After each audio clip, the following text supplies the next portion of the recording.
நம்ம சேனலுக்கு ஃபர்ஸ்ட் டைமா இருக்கீங்க, லைக் பண்ணுங்க, ஷேர் பண்ணுங்க, சப்ஸ்கிரைப் பண்ணுங்க. வாங்க வீடியோக்குள்ள போகலாம். நம்ம எதுக்கு இந்த வீடியோ பதிவு பண்றோம்னா, யார் யாரெல்லாம் தென்னை மரம் வச்சிருக்கோங்க விவசாயி இந்த வீடியோவை பாருங்க.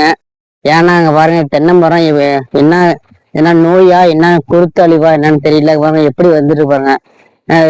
வண்டு கருவண்டு மாதிரி இருக்குது. எப்படி இருக்கு பாருங்க. இது என்ன காரணம் தெரிஞ்சா உங்க கமெண்ட் பாக்ஸ்ல கமெண்ட் பண்ணுங்க. நீங்க பாருங்க எல்லாம் குருத்துலாம் ஒரு மாதிரியா இருக்கு. தென்னை மரமே சாஞ்சிட்டு போகுது. அதுக்கப்புறம் பாத்தீங்கன்னா நம்ம வயல்ல 500 மாடுகளை விட்டுருக்கோம். அது பாருங்க எப்படி நீட்டா சுத்தம் மேய்ஞ்சிருச்சு. அப்படியே கூட இல்லை, எல்லாம் மேய்ஞ்சிருச்சு. எல்லாமே பாருங்க தேக்கு மரம் எல்லாம் வச்சிருக்கோம் நம்ம வயல்ல. பாத்தீங்கன்னா நம்ம ட்ரிப்பு போட்டிருக்கோம். ட்ரிப்புனா சொட்டு நீர் போட்டிருக்கோம். சொட்டு நீர் போட்டிருக்கோம் பாருங்கடா. இதுதான் சொட்டு நீர் காட்டுறேன். இங்க பாருங்க, இதுதான் சொட்டு நீர். பட்டன் மாதிரி பாருங்க. ஒரு அடி 1.5 அடி கேப் இருக்கு தண்ணி உள்ள இருக்கும் இதுக்கும். அதுக்கப்புறம் பாத்தீங்கன்னா நம்ம வந்து தென்னை மரத்துக்கு சொட்டு நீர் போட்டா தண்ணி பத்தாதுன்ட்டு நம்ம டீ மாதிரி வாங்கியிருக்கோம். சொட்டு நீர்ல டீ தண்ணி அதை பார்த்தீங்கன்னா நிறைய ஊற்றுவாங்க பாருங்க. தண்ணி எப்படி ஊற்றுன்னு இது பார்த்தீங்கன்னா தென்னை மரத்துக்கு நல்லா தண்ணி நல்லா குளிர பாயும், நல்லா நிறைய இருக்கும்.